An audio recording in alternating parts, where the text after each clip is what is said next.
again, thank you very much for being here today. This topic is very different from the two that I was able to listen to. This one has to do with communication, and more specifically, what to do in case a nurse, a school nurse, but it is also applicable to nurses who work in other settings, when you need to communicate with children or patients with whom you don't share the same language. Next slide, please. Next slide. Yes, as you can see here from the numbers that I compiled, no, not the previous slide, please. The previous one. The other slide. Yes, thank you. You can see here the numbers that we have from the US Bureau of Census in the United States, the variety of languages that are spoken in the United States, but many of the participants here come from other corners of the world, and you can see that the variety of languages that may be spoken in one area vary a great deal. It's very difficult for one person to be able to communicate in every single one of the languages that are represented in the community. There are actually 7,000 different languages that have been recognized. In the United States, we have as many as, in some districts, believe it or not, there may be as many as 200 different languages that are represented. That means one individual. But as a speech and language pathologist, and I may be faced with the challenge of having to determine whether this child who speaks a language I don't speak has a difficulty, and the nurse role in this evaluation will be very important. So if neither one of us speaks a language of the patient, the client, the parents, we need to know how to work together with an interpreter. You can see from this profile that the first languages that are spoken, the primary ones are, everyone knows this, it's Spanish. But please note that the numbers fall from 40 million down to 3 million for Chinese, and this includes both the Mandarin and Cantonese. And then the third language is Tagalog, the language of the Philippines. It drops down to 1,700,000. And the following languages are in that, the number of speakers of those languages do fall into that same amount, about 1 million, 1.5 million, and then it drops to less than 1 million. However, of those speakers, the number of individuals who report, because this is something that is based on the census, is that, like, for example, Spanish speakers, bilingual, who can handle both languages. We have 59% who can do that, but 41 don't speak English as fluently. However, if you look at Arabic, well, not Arabic, but maybe French, you can see that about 80% are bilingual, but 20% are not. So the number of individuals who can handle the two languages varies in these different populations. The next slide, please. Next slide, please. Yes, thank you. So you can see here the number of individuals who speak different languages has increased a great deal since 1980. But the number of individuals who are bilingual has not increased as much. So what does it mean if we have an encounter with a person who doesn't speak the language in any context? We need to work successfully with an interpreter. Next slide, please.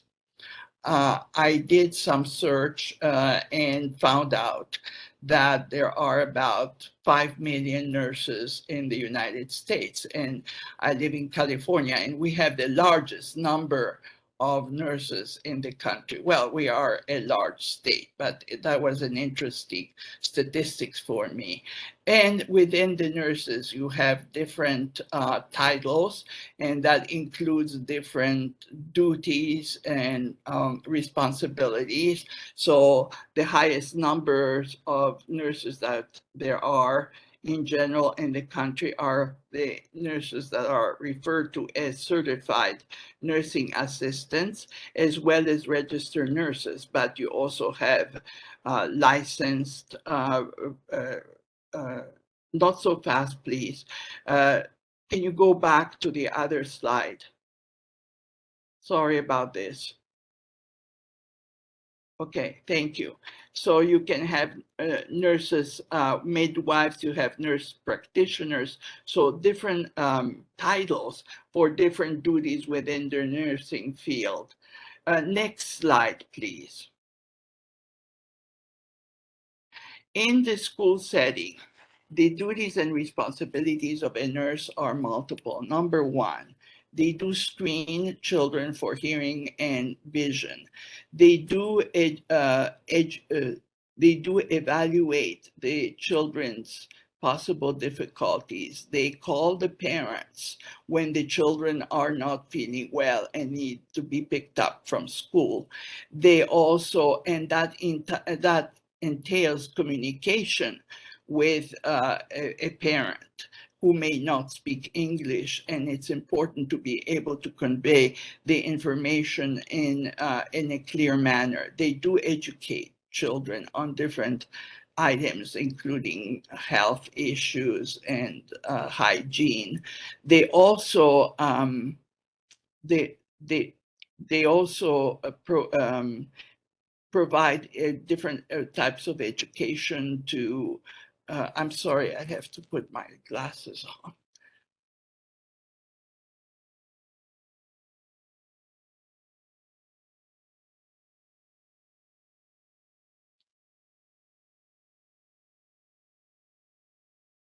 Well, we can read this, but they do examine and do approve whether or not the children have the right vaccination. And that's very important in any time, but especially now. And they dispense medication. There are children who come into school with various illnesses, and they need to take medication at a certain time. They also contact the person in case there is an emergency, their relatives. They also develop and keep a school file on the kid, and need to be able to take histories, developmental and medical. And as a speech and language pathologist, I always include the results of that interview regarding the development and the health of a child. Not that I'm a physician who is going to diagnose a problem based on that data, but it's very telling. Please, the next slide. Next slide, please. Yes. Uh, when I don't work with when I don't speak the language of the child, I need to work with an interpreter. And this happens to any professional, be a doctor or nurse or psychologist. And it should be done, there should be someone available in the school who can be interpret for that person. Unfortunately, in the school setting, the person who does interpret is not always trained. Oftentimes, someone who speaks two languages is considered to be an interpreter, but that's not the case. People think it's very easy to interpret, but it's actually the process is extremely difficult. There are many things that need to be considered, and it's not fair for someone to be asked to come in to a meeting and asked to interpret when they are not knowledgeable of the background of what is happening. And unfortunately, there are no laws or any procedures for those interpreters who work in the school setting in the community. And often those interpreters are referred to as community interpreters. Next slide, please. Next slide. Yeah, the field of interpreting is not new. It has existed, the field as such, or the idea of interpreting, I should say, has existed forever, since there has been humans on this planet. Um, and we know with 7,000 different languages and people moving around, the likelihood of people speaking the same languages is not very great. So we always need an interpreter. Even when Columbus arrived to the Americas, he did not speak a native language, the native languages, and had to have an interpreter. So the idea is old, but the procedures and the profession is fairly new, then was instituted after World War One, where during the treaties of uh, following fervor, following World War One, the Americans were involved. The treaties of Versailles, and they were upset because they could not understand the language, which was, excuse me, French. So since then, uh, we started the how do I say, the profession with um, with uh, excuse me, with in general with political, and then followed by judicial, and then also medical. But when it comes to interpreting in a less, how should I say, in a school or community in general, which may be less structured, we don't have any rules, and anyone who speaks two languages can do it, which can lead to a lot of errors. It's important to know that there is a difference between interpreting and translating. Oftentimes I hear people, I'm going to ask for a translator, when they really mean interpreter. Interpreter is a person who can convey the information from one language to the other orally, versus the translator does it the same way but in writing. It's also important to know that interpreters are they need to conduct, when they are working in the schools, they are involved in interviews, in conferences, in discussions about the child, and the nurse may be part of it.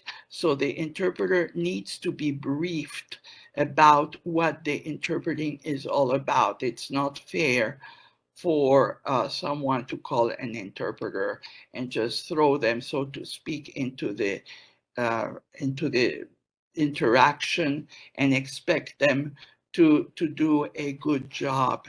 However, of course, you have emergencies, and when you come in the medical setting, you also have very similar encounters where you may know a little bit about the patient before the patient is examined, but sometimes you have an emergency, so then you cannot prepare the interpreter. But a colleague and I wrote a book which is referred in the references, where we talk about the process, and we advise everyone to take time to talk about what's going to happen, who is the patient, who is the child, and so that everybody is on the same planet, so to speak, have the same information, and then be together. There are some procedures that I will briefly describe, and then also Don't let the interpreter leave after your interaction. You want to go over the information that was shared and see what worked well and what you may have done a little better or different than the following time. So remember the bid process, briefing, interaction, and debriefing. And when we did some, studies, preliminary studies of evidence-based practices in this field, which are almost non-existent, the persons that had worked extensively with interpreters within the schools indicated that the procedure of briefing, interaction, and debriefing was very important in order to have a more successful interaction and outcome of the meeting. Also in a, okay, next slide, please. Next slide. Okay, to be an interpreter, it's not enough to know two languages. You need to have, you need to convey the same information in a similar way without adding, without deleting any words, but convey the same meaning. You should also be proficient in different dialects of the language. You should be aware of the verbal and nonverbal communication, which goes on in any interaction. You should also be flexible as an interpreter and be willing to grow professionally. And the interpreter should be knowledgeable about terminology. It's a different thing to interpret in a court as opposed to interpreting for a physician who is trying to do a medical examination or working with a speech language pathologist. And actually, I did a survey of speech language pathologists, and the majority of them indicated that their interpreter had no formal training, but the one that they got from themselves. So in other words, they were trained in the field, and there are no procedures really on how to train an interpreter in speech and language pathology. And this is what I have been trying to do for a few years. The interpreter should be knowledgeable and proficient in the culture of the two languages and be ready to advise the professional in certain practices. For example, it's not always the case, but in the Latino culture, oftentimes children don't dress themselves by themselves until a certain time, but it's not because they cannot do it, but because of the custom. So this is something that the interpreter can help the person interviewing the parent about their health and development know. They also should be they should know how to collaborate with one another. And as you all know, the communication is not only what you say, but how you say it and how it is viewed, your facial expressions, the tone of your voice. Next slide, please. Okay, and during an interaction, the interpreter should tell everyone that whatever is being said in that interaction will be interpreted, both the good and the bad information. So you should be conscious of it. Also, the interpreter should request everyone to use sentences that are brief, not go into a big dialogue but break down the information.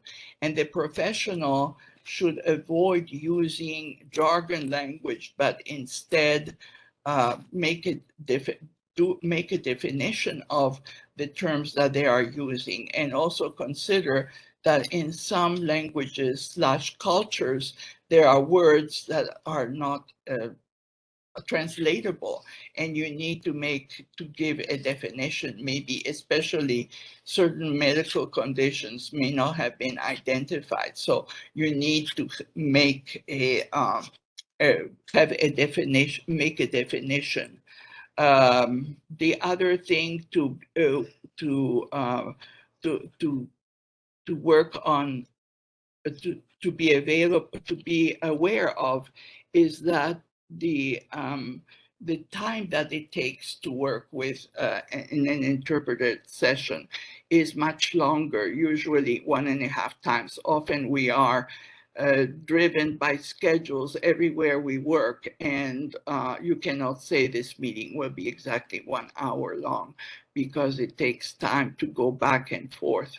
There are two ways of interpreting the simultaneous, where the person speaks, and as the person speaks, the interpreter says the same thing in the other language. And this happens in political meetings, and this is why you see in the United Nations those little booths where the interpreter is wears headphones, and as he or she hears the information, she is able to say the same thing in another language.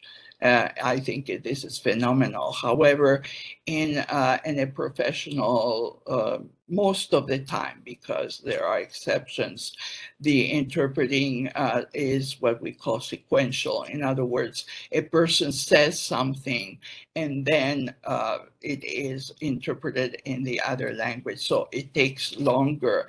And there are occasions where there are too many people, and you may do a simultaneous interpreting, but usually not.